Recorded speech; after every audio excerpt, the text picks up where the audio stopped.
Submission and the vortex. How not yielding built it, and how yielding now ends it. In the early phases, I did what every survivor does. I did not submit to myself. I did not yield to my own discomfort, my own tiny flickers of fear, my own guts' quiet warnings. I leaned into the warmth, into the pull, into the promise of perfect compatibility. I took every sharp moment, every micro-withdrawal, every spike of coldness, and rationalised it away. Why? Because staying in the good was safer.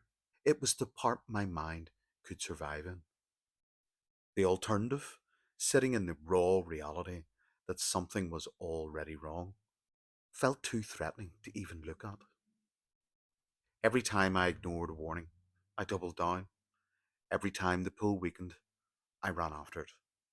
I worked harder to repair, to be more attuned, to smooth over the cracks. And with each repetition, I was binding myself tighter to the very dynamic that would later rip me open. This wasn't just attachment, it was an agreement, over and over, to abandon my own state in favour of theirs.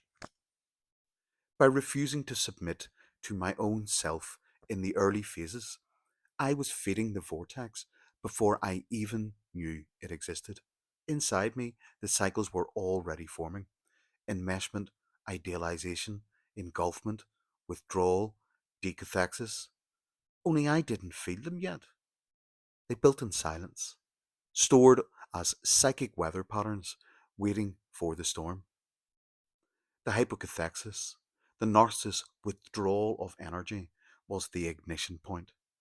But the fuel had been stockpiled by me for months, for years, through my own refusal to yield to my truth. When the discard came, the storm hit at breathtaking speed. The vortex was no longer hidden. It tore through my system. Anxiety so violent it shook my body. Cortisol and adrenaline flooding me, breath shortening, mind splitting between longing and rage in seconds. This is the legs out from under you moment. But in truth, the legs had been kicked away long ago.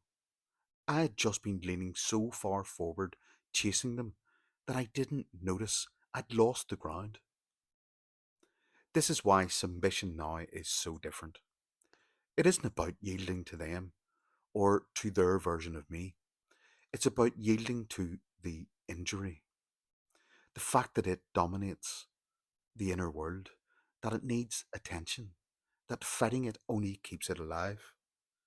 Submission now means letting myself sit in the full noise of the vortex without trying to mute it or outrun it. It means saying, "This happened to me. It is not me. I will not fight. I will watch it." Where I once bent myself into their shape, I now let my nervous system show me my shape, even if that shape is trembling, sobbing, or still. Submission now is the very opposite of that pattern. It doesn't build the vortex, it starves it. Every time I sit still, every time I stay in my own state without flipping into their narrative, I reclaim energy from the loop.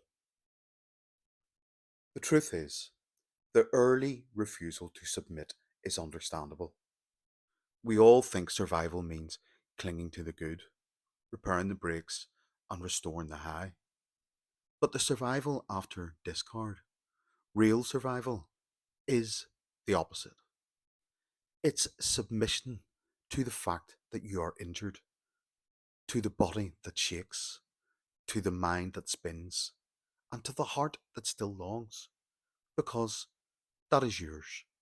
And once you can sit in it without abandoning it, you can finally step out of the maze.